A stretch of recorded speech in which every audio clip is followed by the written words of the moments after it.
Según una encuesta reciente del CIS de enero de 2026, el 42,6% de los españoles sitúa el problema de la vivienda como una de sus mayores preocupaciones. ¿Qué está pasando en España? Sí que te digo que lo que dicen diferentes consultoras es que España va a liderar la subida de precios, por lo menos a 2028 incluido. De esas viviendas, 6 de cada 10 se compran por extranjeros. Pues, ¿qué rol tienen los fondos buitre a lo mejor o los pisos turísticos? Si tú lo único que haces es poner trabas para liberar suelo, poner trabas a los constructores en cuanto a impuestos, si no hay apenas mano de obra cualificada, si no hay ningún tipo de incentivo para que se solucione este problema, que se puede solucionar y otros países más potentes que nosotros lo han demostrado, como Estados Unidos, por supuesto que el principal escollo es la burocracia, una vez más.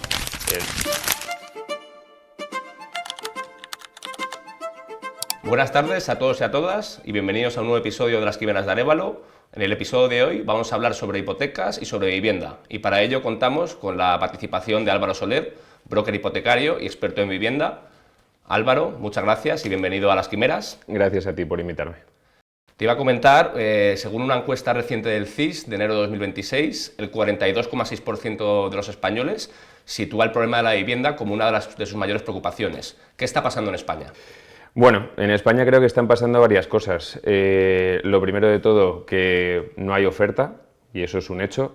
Al no haber oferta y haber una demanda tan incesante como la hay, por distintos motivos, pues evidentemente el precio de la vivienda se encarece. Luego, la gente con los salarios, es decir, los salarios respecto al coste de vida, no son suficientes, la gente no tiene dinero para ahorrar, la gente tampoco tiene mentalidad de ahorrar, y pues eso hace evidentemente que sea muy complicado acceder a una vivienda. Si nos fijamos en el caso concreto de los jóvenes, la edad media de emancipación en España se sitúa en el 30,4%, frente al 26,2% de la Unión Europea.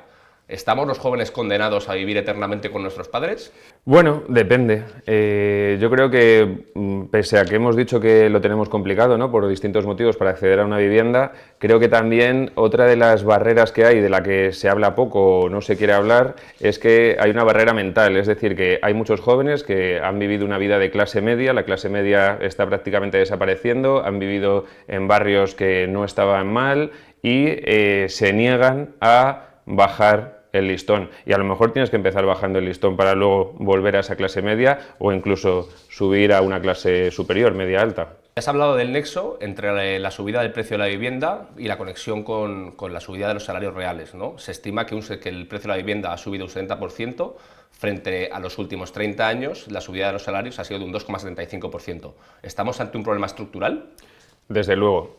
Y sobre todo, añadiría que tenemos los tipos de interés más atractivos de toda Europa junto con Malta. ¿Esto qué quiere decir? Que de cada 10 viviendas que se venden por encima del 1.000.000 de euros, y con el problema que tengo, para mucha gente 1.000.000 de euros le puede explotar la cabeza, pero ya muchas viviendas que hace 5 años valían 500.000 ahora valen 1.000.000, de esas viviendas, 6 de cada 10 se compran por extranjeros. Es decir, gente que puede hacer frente a los pagos de esas hipotecas. Pero voy más allá, porque 1.000.000 de euros suena muy lejos para la gran mayoría de la población. De hecho, la gran mayoría de nuestros clientes compran por debajo de 350.000. También para acceder a esas viviendas tienes que ganar un salario que no es acorde a lo que se está ganando. Entonces, como decía, se cobra poco en proporción con los gastos de vida que hay, y no hay gasto más importante, aparte de comer, que tener un techo. Entonces, por supuesto que estamos en un problema estructural. Hablaba un poco de ti, Álvaro. ¿En qué momento profesional y personal te encuentras? Pues me encuentro en un muy buen momento, tanto personal como profesional. A lo mejor hace 3 años no te hubiese dicho lo mismo, pero en un muy buen momento, en ambos sentidos, la verdad. Hace unos años creaste Fixers Finance. Cuéntanos qué es Fixers Finance y en qué consiste este proyecto. Pues bueno, Fixers es la respuesta a un problema, el que estamos comentando, el de la vivienda, que sobre todo estamos enfocados, tenemos todo tipo de clientes, pero nos dedicamos a conseguir crédito, y sobre todo crédito inmobiliario, es decir, hipotecas, a personas que tienen dificultades para acceder a ese crédito, es decir, financiaciones elevadas. Con elevadas me refiero a financiaciones entre el 90 y el 100% del precio de compra-venta. ¿Cómo definirías tú con una palabra el mercado hipotecario español actualmente? Complicado. ¿Por qué complicado? Pues por diversos motivos. Primero, porque la gente no tiene ahorro. Segundo, porque hay mucho desconocimiento. Tercero, porque hay muy poco producto, es decir, hay muy poca vivienda en venta o alquiler. y cuarto, porque es un sector que está lleno de piratas. De los clientes, digamos, que toca la puerta de Fixers Finance, ¿qué es lo que más te llama la atención de ellos? Pues que la gran mayoría no tienen dinero, no tienen ahorro ni el ahorro mínimo ni siquiera para los gastos, aunque financien un 100%. Y digamos, hablando de clientes, ¿cuál sería el cliente o la operación más curiosa a la que te has enfrentado? Bueno, más que curiosa, te voy a decir una bonita. Fue una mujer hace cosa de 1 año y medio, una mujer de Centroamérica, que vivía en un barrio muy conflictivo de Madrid, una mujer de 40 y tantos, y en este barrio conflictivo compartía habitación con sus 2 hijas, que ya eran mayores de edad, es decir, vivían 3 personas, 3 adultos, en una sola habitación, en un gueto en el que prácticamente no salían de noche y demás, y conseguimos que comprasen, cambiándoles totalmente de zona, a una zona también asequible, pero una zona, un pequeño pueblo, a que comprasen su propia vivienda de un par de habitaciones. Y me lo sigue agradeciendo la última vez la semana pasada. Me imagino que este tipo de perfiles son bastante comunes, ¿no?, en el mercado inmobiliario, y tiene también ese componente social un poco que tiene que ser gratificante, ¿no?, para ti también. Totalmente. O sea, yo digo que duermo muy bien por las noches. O sea, jamás le consigo un préstamo a alguien que no pueda pagar dicho préstamo. Podría conseguírselo, pero si no pueden pagar la cuota, yo soy muy claro desde el principio, prefiero no firmarlo y dormir tranquilo. Tú, Álvaro, eres un emprendedor, ¿no? Entonces, ¿qué tan difícil es emprender en España? ¿Te lo imaginabas así antes de empezar? Bueno, yo vengo de haber emprendido otros proyectos que han fracasado, en los que he perdido dinero, en los que he sido imbécil, hablando claro, en el sentido en el que antes de ver la viabilidad del proyecto, antes de pensar en mí, antes de cubrir mis necesidades, me encargaba de darle su sobre al Estado en sus diferentes formas, porque cobran muchos sobres en distintos momentos del año. Y luego aprendí que hay proyectos que no son rentables, jugamos con estas cartas. Es una realidad que a mí me gusta vivir en España, como a la gran mayoría de la gente que vive en este país, pero si quieres emprender aquí y jugar con sus reglas, pues tienes que aprender a adaptarte, y es lo que hice, y a día de hoy me adapto bastante bien. Que se dice en España, ¿no?, comúnmente que emprender no es difícil, que es heroico. Sí, es que para muchos lo es, desde luego, y yo lo veo porque tenemos clientes que también son autónomos, son empresarios, y son los que más difícil lo tienen, desde luego. IRPF, cuota de autónomos, IVA, ¿cuál es la principal barrera a la que te has enfrentado? Papeleo, también podríamos meter allí. Yo diría que más que el tema de los impuestos, porque al final, y puede sonar una respuesta de gilipollas, hablando claro, pero yo creo que más allá de todo este tipo de historias, de impuestos y demás, que al final yo creo que es un peaje, como te decía, cartas con las que juegas, peaje que tienes que pagar, tienes que centrarte en que tu negocio vaya bien, en que la gente que tienes esté contenta y en ganar pasta, hablando claro, y sabes que eso es un precio que tienes que pagar. Podrá ser mayor o menor el sobre, hay distintas cosas que puedes hacer, allí cada cual que investigue cuáles son, para que el sobre sea más pequeño para el Estado. Pero yo te diría que la burocracia, el papeleo, y en nuestro caso, para darte de alta en el Banco de España, que es tedioso, no, lo siguiente, el hecho de tener que sacar licencias y renovarlas cada año, el hecho de tener seguros de responsabilidad civil hiperespecíficos, bueno, la burocracia en general, te diría, más allá de los impuestos. Desde tu humilde experiencia, ¿dirías que en España el Estado favorece o penaliza al que emprende? Penaliza totalmente, penaliza, y al penalizar al que emprende lo que está favoreciendo es una economía sumergida, un país de piratas, pero ¿qué vas a esperar si estamos gobernados por ellos? Y lo penaliza totalmente, el emprendimiento está penalizado. Si hablamos un poco de carga fiscal, ¿qué componente tiene esa carga fiscal en una empresa pequeña? Bueno, en nuestro caso, por ejemplo, las empresas intermediarias de crédito están exentas de IVA en España, o sea, una cosa menos. Te diría que bueno, o sea, tenemos una carga fiscal importante como todas las empresas, pero como decía, si estás centrado en que la empresa prospere y consigues que lo haga, porque yo creo que todo el mundo lo que quiere es que la empresa prospere, pero no todos lo consiguen, de hecho fracasa un porcentaje muy alto de empresas en este país, te diría que la carga, pues bueno, depende o sea, en cuanto tu negocio es rentable, yo creo que ya es un tema mental en el que tú tienes gente contratada, puedes tener tu propio contable, tienes también tu gestor, tienes tus historias, Pero sí, desde luego que es que estamos en un país que es un infierno fiscal y eso es un hecho. El que diga lo contrario no sabe lo que se cuece. O sea, por ejemplo, de cada euro que ganas, ¿cuánto se queda el Estado? Pues si te soy sincero, no lo he calculado. Prefiero no calcularlo. Igual nos llevamos un susto, ¿no? Sí. ¿Qué plantilla actual tiene Fixer Finance ahora? Pues ahora mismo contamos con unas 7 personas. Digo unas 7 porque hay algunos que son colaboradores externos, pero más o menos tenemos un equipo de 7 personas. ¿Tienes pensado ampliarlo próximamente o ahora mismo se encuentra en un nivel consolidado? Digamos? Siempre estamos buscando ampliarlo, siempre. De hecho, para muchos el gran problema en todos los sectores, pero en este, es conseguir clientes potenciales. Nosotros, gracias a Dios, tenemos bastante cliente potencial, lo que se conoce como lead. Y entonces siempre estamos buscando gente a la que formar, incorporar en el equipo y que crezcamos. Ahora te voy a poner en un pequeño aprieto, te voy a pedir que te imagines que que eres el ministro de Economía. Sí. ¿Qué 3 cosas cambiarías tú en el sistema de autónomos y de pymes? A ver, yo soy muy radical con esto. O sea, yo haría una supresión total del impuesto de sociedades, haría supresión de la cuota de autónomos. Sí, o sea, no quiere decir, o sea, no es una utopía la que no haya impuestos, los impuestos son necesarios, por supuesto, pero que sea algo coherente.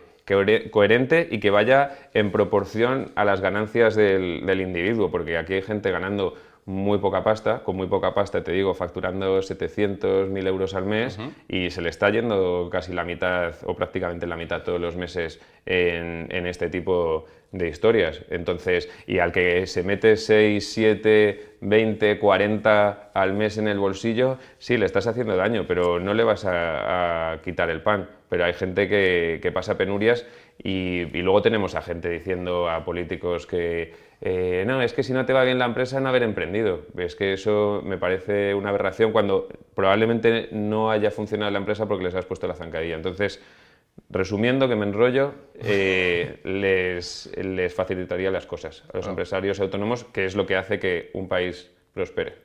Es importante, Álvaro, también que vengas con ganas de hablar, así que no te preocupes. Desde luego, yo personalmente, y seguro que la audiencia también lo agradece, ¿no? Que seas claro con lo que piensas y con lo que tú opinas, que para eso eres el experto en este tema, ¿no? Vamos a hablar ahora del acceso a la financiación.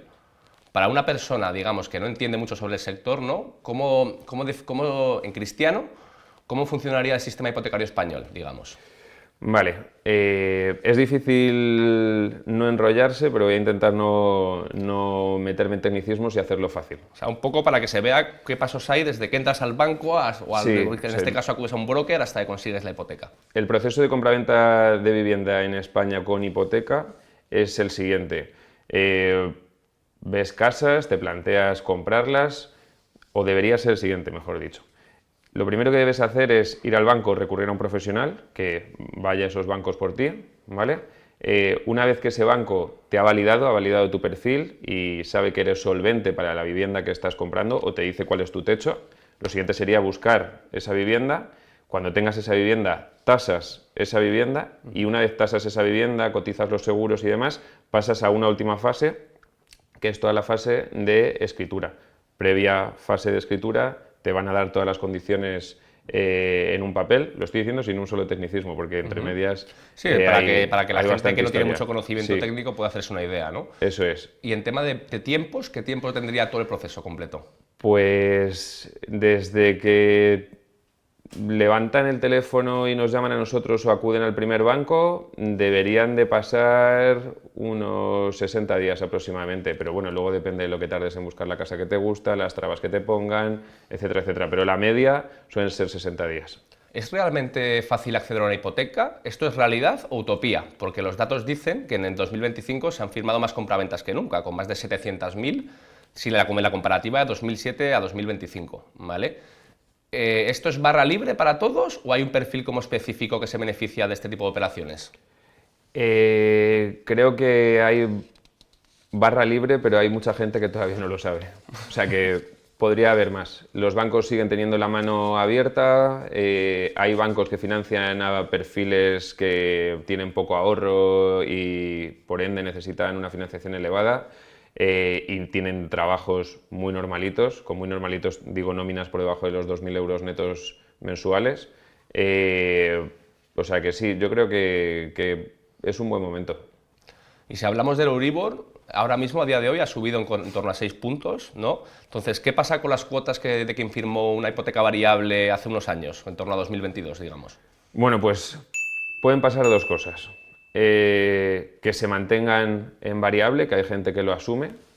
También hay que ver cuál es el monto del préstamo, porque que hayas entrado en la parte variable o ya tengas una hipoteca variable y el Euribor suba o baje, como lo está haciendo,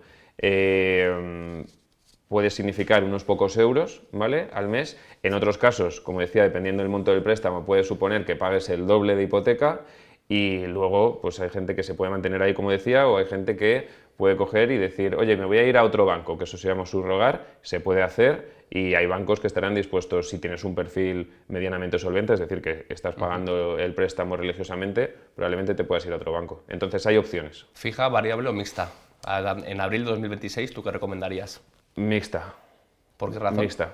Pues porque creo que ahora hay mixtas muy buenas. Para el que no sepa, una hipoteca mixta es aquella que tiene un tramo fijo y luego un tramo variable, luego entraría en tramo variable.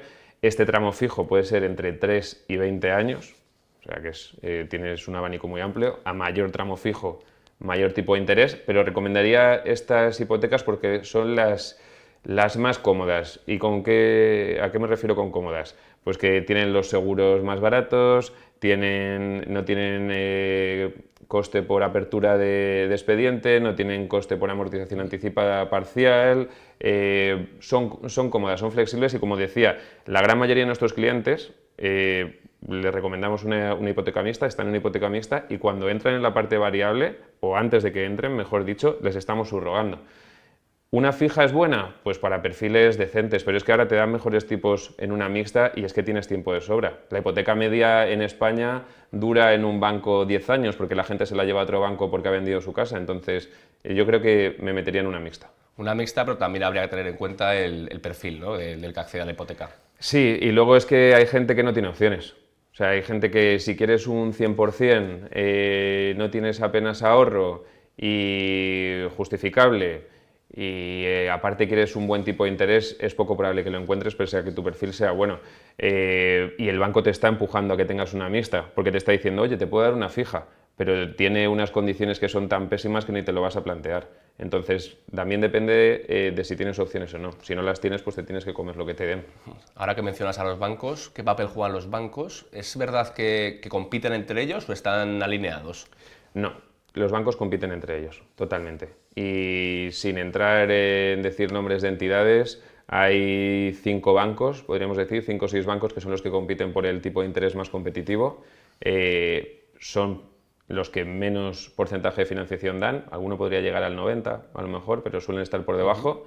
Estos bancos saben que su mayor palanca de marketing es el tipo de interés y que así es como engatusan a la gente, y luego porque el tipo de interés es lo más atractivo, lo que entra por los ojos, lo que más se habla, lo que a los bancos les interese que más se hable, pero luego esas hipotecas, todas las hipotecas, llevan una mochila, ¿no?, un paquete de bonificaciones adherido que en estos 5 bancos que compiten por el mejor tipo de interés son un infierno. Esas bonificaciones, en la gran mayoría de los casos, estamos hablando de obligaciones de alarma, estamos hablando de fondos de interés, o sea, fondos de inversión con ningún tipo de retorno, estamos hablando de seguros de hogar y de vida prohibitivos, que luego quizás haya bancos que tienen un tipo de interés menos competitivo, pero te interesan por las bonificaciones. Entonces no están alineados. Los bancos tienen un departamento de riesgos, ¿no?, que son como los encargados de echar para adelante o para atrás una hipoteca.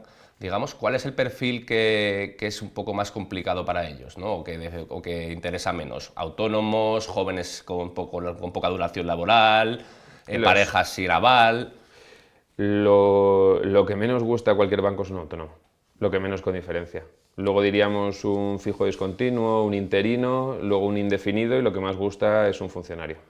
Los autónomos, digamos, que tienen dificultades para emprender un negocio, tienen dificultades para hacer una hipoteca. Desde luego no es un panorama fácil, ¿no?, el que os planteáis vosotros. No, no lo es, no lo es. Por eso he hecho alusión varias veces a la mentalidad, porque creo que la tienes que tener para ser autónomo. Tienes que tener una mentalidad muy específica de ser un buscavidas y saber que vas a tener momentos buenos y momentos malos y que te van a poner trabas en todo, y lo que nos atañe, que son las hipotecas, pues también te las van a poner. ¿Quieres una hipoteca y eres autónomo? Declara bien. porque nos encontramos a muchos autónomos que no declaran bien y dicen, hombre, por razones obvias, por tal. Digo, ya, macho, pero si lo que quieres es una hipoteca, pues te va a declarar bien por lo menos 2 añitos. Y por el otro lado, Álvaro, ¿cuál es el cliente que todo el mundo se rifa? El funcionario, un funcionario con ahorro, por supuesto. Ese sería el prototipo de perfil ideal para lograr una hipoteca con buenas condiciones. Ese es el prototipo ideal.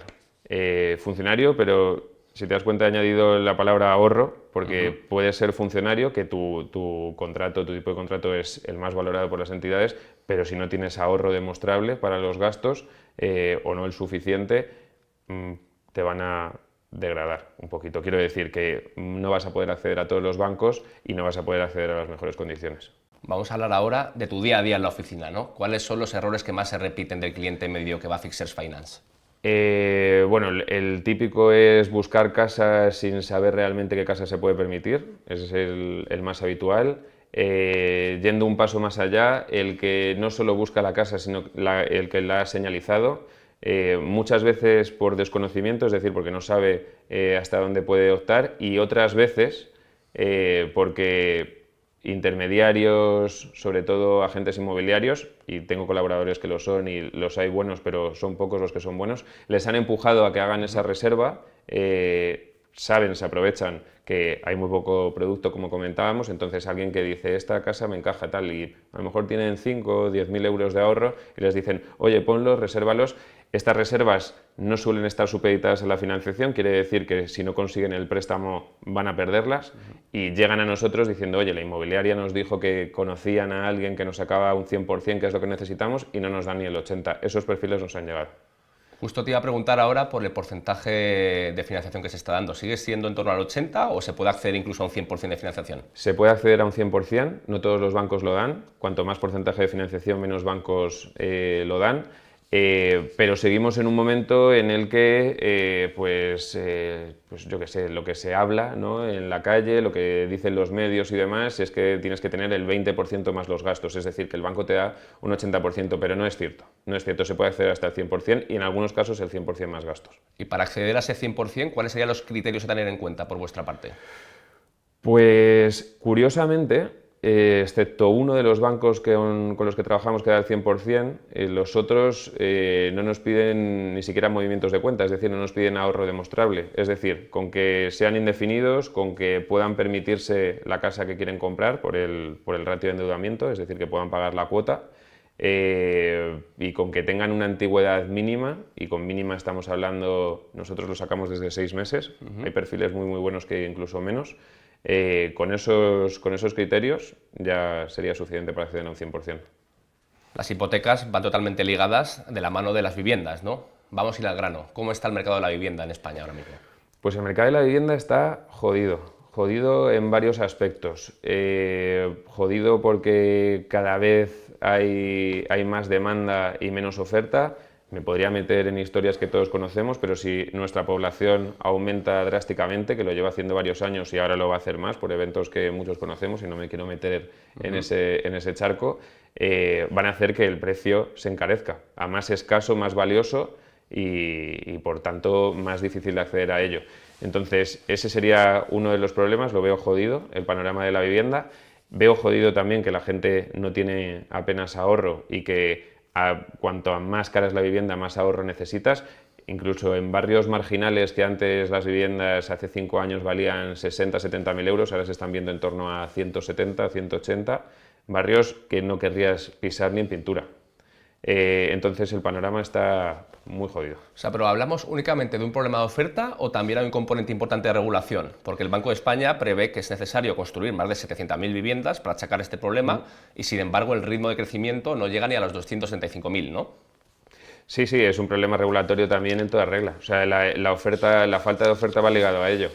Si tú lo único que haces es poner trabas para liberar suelo, poner trabas a los constructores en cuanto a impuestos, si no hay apenas mano de obra cualificada, si no hay ningún tipo de incentivo para que se solucione este problema, que se puede solucionar y otros países más potentes que nosotros lo han demostrado, como Estados Unidos, por supuesto que el principal escollo es la burocracia, una vez más.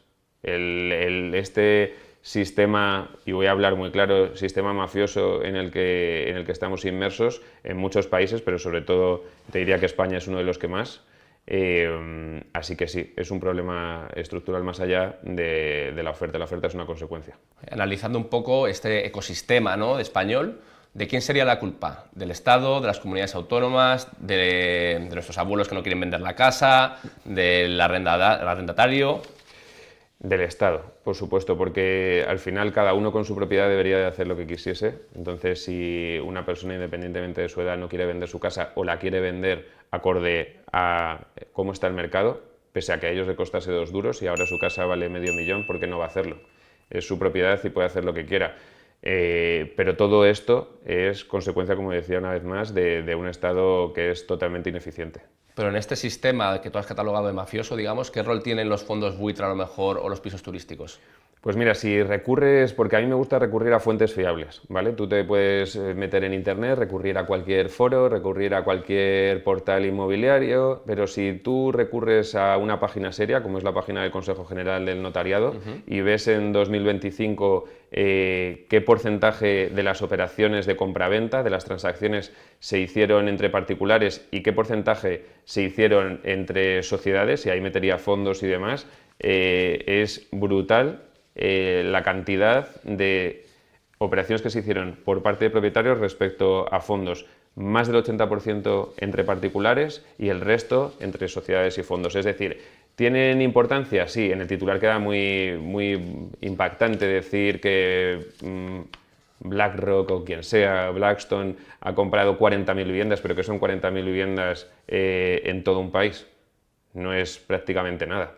Si hablamos de papel del Estado, ¿qué opinión te merece a ti el nuevo Plan Estatal de Vivienda 2026-2030 que se acaba de aprobar recientemente? Pues papel mojado, como todo, prácticamente. Pero en ese plan se incluyen varias ayudas a los jóvenes, ¿no?, que son dignas de mencionar.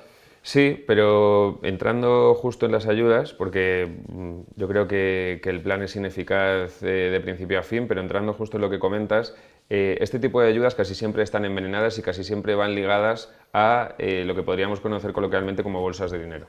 ¿Qué me refiero con esto? Que tú tienes que cumplir una serie de criterios. Comentabas la de los jóvenes, pues por lo general tener menos de 36, es decir, hasta los 35 incluidos. No tener una renta mayor de X, porque cambia según la comunidad autónoma. Que la vivienda no cueste más de X también, porque también cambia en cada comunidad autónoma. Y que en el momento en el que tú aplicas haya dinero para que te den esa subvención. Entonces, para mí, y como lo decía hace un rato, que puede sonar muy radical, prácticamente todo lo que cuenta esta gente es una forma de captar votos, más allá de un plan bien estructurado y con intenciones de ejecutarse como se debe.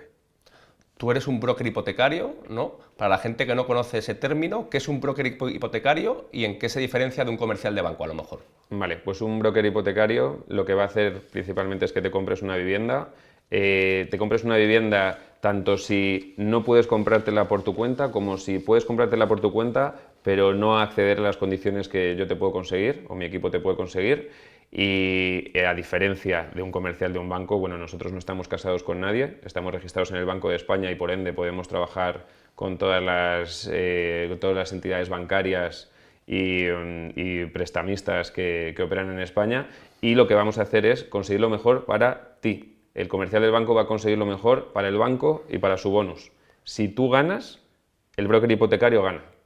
Y en cuanto a a modelos de cobro, ¿cómo funciona un broker hipotecario? ¿Cobra el banco? ¿Cobra el cliente? ¿Hay diferentes formas de hacerlo? Hay diferentes formas y luego, más que luego, en primer lugar, quiero hacer una diferencia entre un comparador de hipotecas y un broker hipotecario, porque el término broker hipotecario suena muy pomposo, muy potente, te da empaque, es una buena estrategia de marketing, pero hay muchos comparadores de hipotecas, no me voy a meter una vez más en nombres, que lo que hacen es simplemente eso, que tú metas tus datos, a lo mejor tienen una muy buena web, gastan mucho en publicidad, tienen una tecnología que analizan tu caso y demás, pero te desechan, porque al final no cobran de ti, y entonces al no cobrar de ti, tú no eres su cliente, el cliente es el banco que da cesión, y no todos los bancos dan cesión. Luego lo que van a hacer es meterte en el banco que más cesión les dé a ellos. Y un broker lo que va a hacer, una vez más, es trabajar por ti. Entonces, como trabaja por ti, te va a cobrar a ti.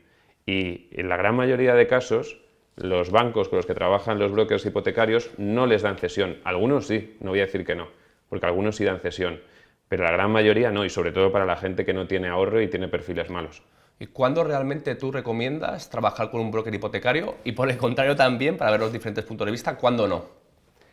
Pues por toda la burocracia, antes lo hemos resumido mucho, las distintas fases de compraventa de vivienda en este país con hipoteca, pero yo te diría que un broker hipotecario es necesario siempre, ya sea para darte acceso al préstamo, si es para darte acceso al préstamo le necesitas, no es, vamos, es imperativo, o ya sea para ahorrarte tiempo y dolores de cabeza, porque los va a haber dolores de cabeza, aunque tengas un buen perfil, aunque tengas el ahorro, aunque te sobre la pasta, hablando claro, vas a tener dolores de cabeza por cómo está estructurada la forma de comprarse vivienda con hipoteca. O sea, vosotros básicamente hacéis un seguimiento y acompañamiento del cliente en toda la fase de acceso a la financiación. Desde la primera llamada, desde el primer asesoramiento telefónico hasta que escrituras en notaría, estamos contigo. No solo es buscarte el banco y no solo es acompañarte, también, como decía, solucionar problemas porque los va a haber. También es que tenemos nuestra propia red de tasadores. El tasador es fundamental en esta ecuación. El tasador te tiene que conseguir el tasar la vivienda por el valor que necesitas concretamente para que tú puedas acceder a ese préstamo. Es decir, que controlamos, hacemos de pues, lo que significa la palabra broker, intermediario. Intermediamos entre todos aquellos agentes, aquellos entes que intervienen en la compraventa. Y si hablamos de responsabilidad, por ejemplo, imagínate, acompañáis, ¿no?, a un cliente en el trámite del acceso a la financiación, pero este cliente de 5 años deja de poder pagar esa hipoteca por situaciones X. ¿Cuál sería vuestro papel o cuáles serían vuestras limitaciones o cuál sería vuestra responsabilidad?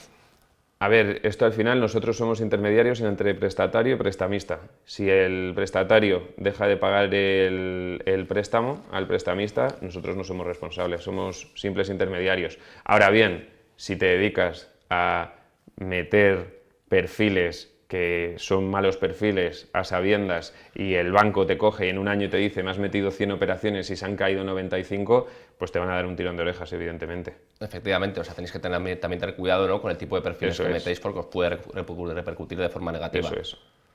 Hablemos de Fixers Finance. Números y cuántos clientes habéis atendido en el último año.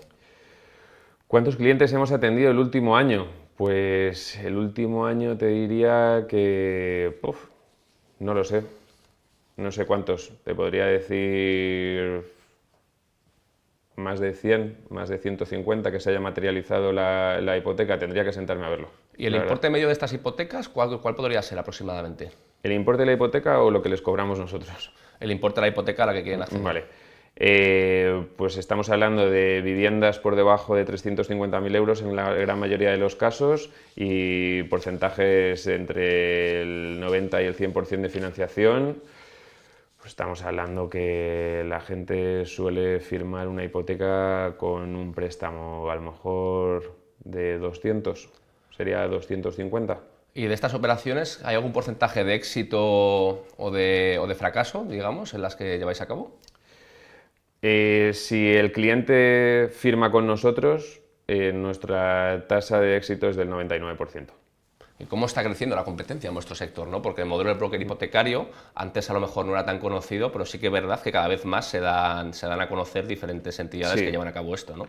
Sí, es que tú lo has dicho antes, en 2025 se firmaron más hipotecas que en los últimos 20 años, ha habido un furor, está claro que pues, a la gente que se quiere buscar la vida o quiere ganar pasta le llega la figura del broker hipotecario, va muy ligada al sector inmobiliario, un sector que pues tristemente no necesita prácticamente ninguna formación para acceder a él, excepto en Cataluña y Comunidad Valenciana, que sí que te tienes que sacar la licencia de API, pero vamos, que la licencia de API te la sacas con saber leer y escribir.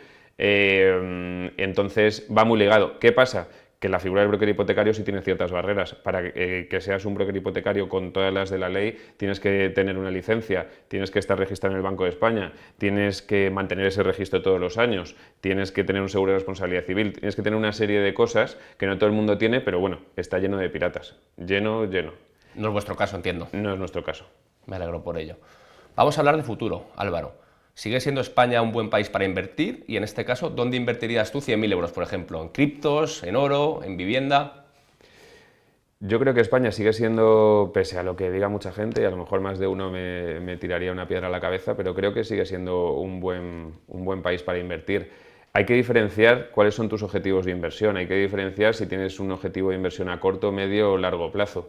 Depende cuáles sean tus objetivos de inversión, pues podría tener sentido la vivienda, podría tener sentido un criptoactivo, podría tener sentido el oro, podrían tener sentido índices bursátiles.